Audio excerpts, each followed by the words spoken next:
नमस्कार और स्वागत है आपका हमारे रियल टॉक विद टीवीटी के एपिसोड 1 में। मैं हूं देव और आज हम बात करेंगे दिल्ली यूनिवर्सिटी स्टूडेंट इलेक्शंस के बारे में। तो इस विषय पर रोशनी डालने के लिए हमारे साथ हैं नमन कुमार। तो आप हमें दिल्ली यूनिवर्सिटी स्टूडेंट इलेक्शंस के बारे में बताएंगे, क्या है, कैसे है? जी बिल्कुल। 2024 का इलेक्शन बहुत ज़्यादा अच्छा रहा एनएसयूआई के लिए, जो कि कांग्रेस का एक संगठन है। पिछले 7 साल के बाद उनको मौका मिला आने में वापसी सत्ता में, जिसमें रौनक खत्री ने बहुत अच्छा काम किया। उनके साथी जो जॉइंट सेक्रेटरी की पोस्ट पे थे, उन्होंने भी, लोकेश चौधरी ने बहुत अच्छा काम किया। और बाकी की इस बार भी अच्छा देखने को मिल रहा है। काफ़ी कैंडिडेट्स हैं, आगे बात करते हैं इस चीज़ पे। दिल्ली यूनिवर्सिटी इलेक्शंस को इतना स्पेशल क्या बनाता है?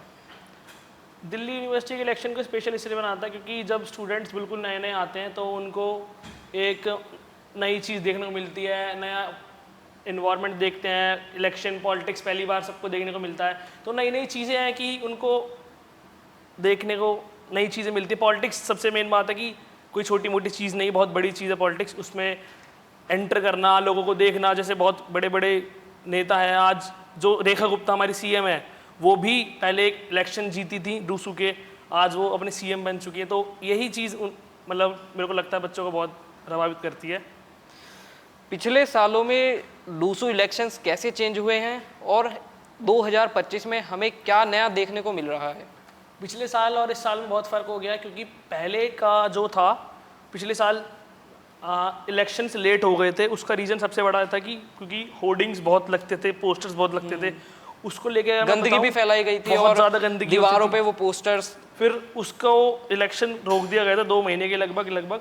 तो उसमें एक चीज़ हमने नहीं देखी थी कि इलेक्शंस नहीं रोके थे, शायद उनके रिजल्ट्स रोके थे। रिजल्ट्स, बिल्कुल, हाँ जी, रिजल्ट्स रोक दिए। संगठन ने ये चीज़ बोली थी कि आप इसको क्लियर करें, सफाइयाँ करवाएं और पेंट जो दीवारें की गई इनको क्लियर कराएं, तब जाके उनके रिजल्ट्स आए थे। इसीलिए रौनक खत्री को 8 महीने का सिर्फ कुल टाइम मिला था उनको अपनी सत्ता में, जो कि इन्होंने उसमें बहुत बेहतरीन काम किया। बहुत अच्छा प्यार मिला, उन्होंने बहुत लोगों का सपोर्ट मिला है। बेहतरीन काम कैसे, क्या करा है? मेरे को ऐसा लगता है उन्होंने आने वाले जो पिछले कुछ साल के मतलब प्रेसिडेंट रहे हैं, जैसे तुषार डेड़ा हैं, उन्होंने बहुत ज़्यादा कुछ नहीं कर पाए। मतलब ऐसा नहीं कहूँगा नहीं कर पाए, बहुत काम किया है, पर उन्होंने सिर्फ नवरात्रियों में थोड़ा लड़कियों को हर 9 दिन की मतलब प्रेसिडेंट बनाया, लड़कियों को 9 देवियाँ ऐसे बोलें तो। और पिछले साल रौनक खत्री ने काफ़ी लोगों की बात सुनी है, वीसी वाइस चांसलर जो उन तक बात पहुँचाने की पूरी कोशिश की है, जिसमें कि वो कामयाब नहीं हो पाए हैं। उन्होंने कई वादे किए थे कि वो एसी लगवाएंगे, पर उन्होंने देखा जाए एक कॉलेज में जाके प्रिंसिपल के रूम में गोबर भी लगा था, जहाँ पे टीचर ने पहले जाके क्लास में बच्चों के साथ ये चीज़ की थी, तो उसको भी उन्होंने बहुत सपोर्ट किया। मतलब कहने का मतलब ये कि एक नई, चलो ये हो गई फ़ायदे की बात, लेकिन जो मतलब उन्होंने काम करा है, लेकिन कहीं ना कहीं उन्होंने टीचर्स की डिसरिस्पेक्ट हो, और जैसे आपको भी पता होगा, और ये जो मटके जो उनके ऑफिस के बाहर लगे रहते थे, कई बार देखा जा चुका है कि ये खाली पड़े रहते थे। इसे हमें हमारे ऋषभ चौधरी जो एबीवीपी के थे, उन्होंने दिखाया, कैंडिडेट थे, वो नहीं जीत पाए थे, उन्होंने वो दिखाया था, मुझे मालूम है। ऐसा होता है, देखो भाई, मैं ये नहीं कह रहा कि रौनक खत्री बहुत बढ़िया इंसान है, उन्होंने काम अच्छा करा, उन्होंने हर चीज़ बढ़िया करी है, पर कहीं ना कहीं दिक्कतें हर जगह हर किसी को फेस करनी पड़ती हैं, कहीं ना कहीं प्रॉब्लम आ जाती हैं। ठीक है, पानी उसमें खाली था, वो चीज़ वीडियो सामने आई, पर तभी उसके कुछ टाइम बाद वीडियो आई, तो अगर देखा जाए तो पानी उसमें भरा हुआ था। क्या पता वो आपसदारी में कर दिया गया हो किसी ने कि ऐसे, पर मुझे लगता है कि सब अच्छी जाए। पर उन्होंने तो, ऋषभ चौधरी ने तो जाके उनके ऑफिस में ताला भी लगाया, वो भी बंद करा, वो भी चीज़ सही नहीं थी। ये बातें भी है ना फिर। लेकिन ऐसे तो टीचर्स की डिसरिस्पेक्ट भी सही नहीं है। टीचर्स हमारे गुरु होते हैं, तो फिर उस हिसाब से तो बहुत गलत हुआ है। टीचर्स की डिसरिस्पेक्ट बहुत लोगों ने किया है।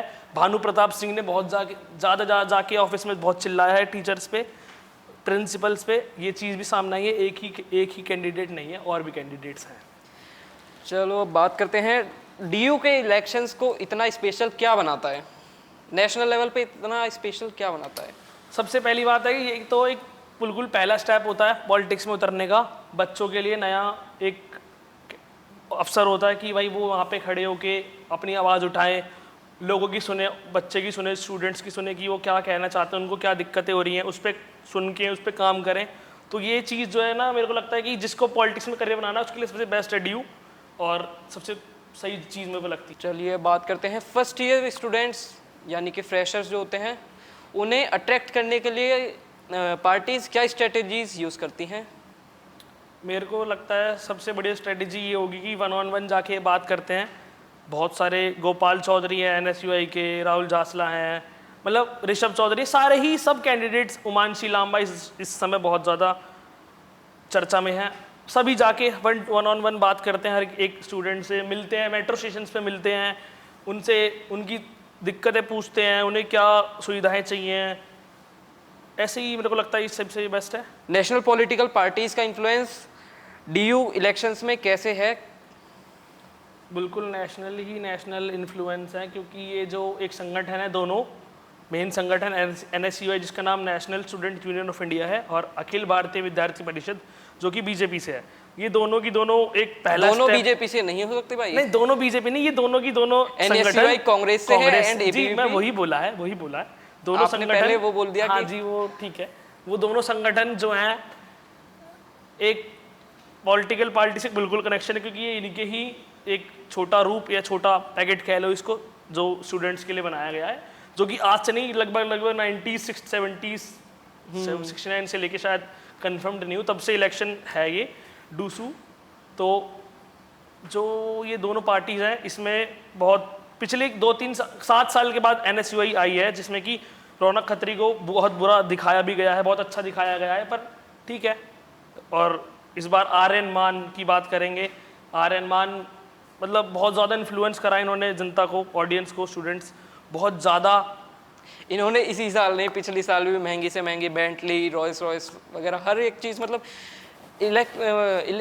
स्टूडेंट यूनियन के इलेक्शंस में इतने मतलब पैसा खर्च करने की क्या ही ज़रूरत है मेरे हिसाब एक से। चीज़ तो मैं नहीं है। बताता हूँ कि इलेक्शन में जो इनका संगठन है, इन्होंने बोला कि सिर्फ 5,000 रुपये तक आप इसमें खर्च कर सकते हैं, उससे ज़्यादा नहीं। पर इसका कोई भी इसको कोई नहीं मानता। हाँ, कोई भी इसको पार्टी हो, कोई चाहे सा कोई भी कैंडिडेट नहीं मानता, चाहे वो NSUI का हो, चाहे वो ABVP का हो, पर इसकी उल्लंघन हमेशा किया गया है और अब भी किया जा चुका है।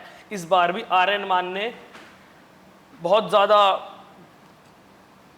मतलब मुझे लगता है शायद ऐसी चीज़ें बांटी होंगी, और चाहे NSUI वालों ने भी ये करा होगा, क्योंकि हर वोट मांगने के लिए शायद सब करते होंगे कुछ ना कुछ ऑफर या फिर कुछ ना कुछ, और ये हुआ इस बार बहुत ज़्यादा।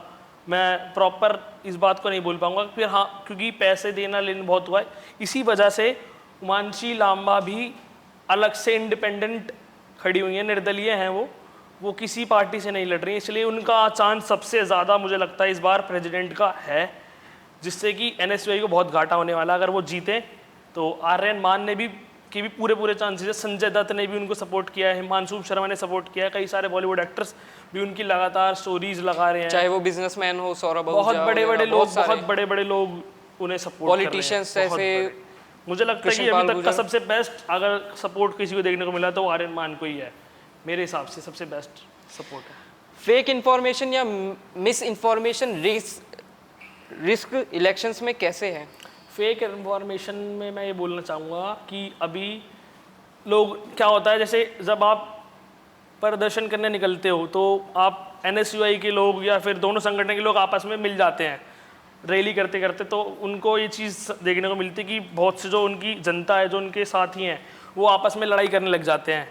अभी एक यश डबास और एक और NSUI की कोई कैंडिडेट थे जिनकी क्लासरूम में लड़ाई हुई थी, बहुत ज़्यादा लड़ाई हुई, मारपीट हुई, जिसमें कि बहुत से लोगों को चोट आई। यश डबास को वहाँ से निकाल दिया गया था गाड़ी में, उनको मतलब लड़ाई के तौर पे, तो उन्हें वहाँ से हटा दिया गया था, चले गए थे वो। और मतलब कि फेक इन्फॉर्मेशन बहुत होती हैं, बहुत लड़ाइयाँ होती हैं, NSUI वाले एक दूसरे को, AB वाले एक दूसरे को करते रहते हैं, ये चीज़ होती है। अभी वजह से सबसे देखने ज़्यादा को लड़ाइयाँ होती हैं और बहुत ज़्यादा दिक्कतें आती हैं। कैंपेन के दौरान अब तक का कोई मेजर कंट्रोवर्सी या क्लैश है? क्लैश तो मेरे को लगता है सबसे तगड़ा क्लैश आर्यन मान वर्सेस उमांशी लांबा का है, सबसे तगड़ा। मैं कह रहा हूँ अभी तक का बहुत तगड़ा है। उमांशी लांबा बल्कि किसी भी पार्टी से नहीं है तब भी। लेकिन इसमें NSUI का वो नंदिता जॉसलीन चौधरी जो है, जॉसलीन नंदिता वर्सेस आर्यन मान होना चाहिए ना? बिल्कुल होना चाहिए, बिल्कुल होना चाहिए। NSUI की हैं वो, बिल्कुल होना चाहिए। पर मुझे लगता है कि उससे कई ज़्यादा सपोर्ट मुझे लगता है स्टूडेंट्स उमांशी लांबा को देंगे। बहुत ही इंसाइटफुल पॉइंट रखे नमन आपने, बहुत बहुत शुक्रिया आपका। Thank you so and much. दोस्तों आपका भी बहुत बहुत धन्यवाद हमें सुनने के लिए। देखते रहिए रियल टॉक विद टीवीटी। तब तक के लिए नमस्कार।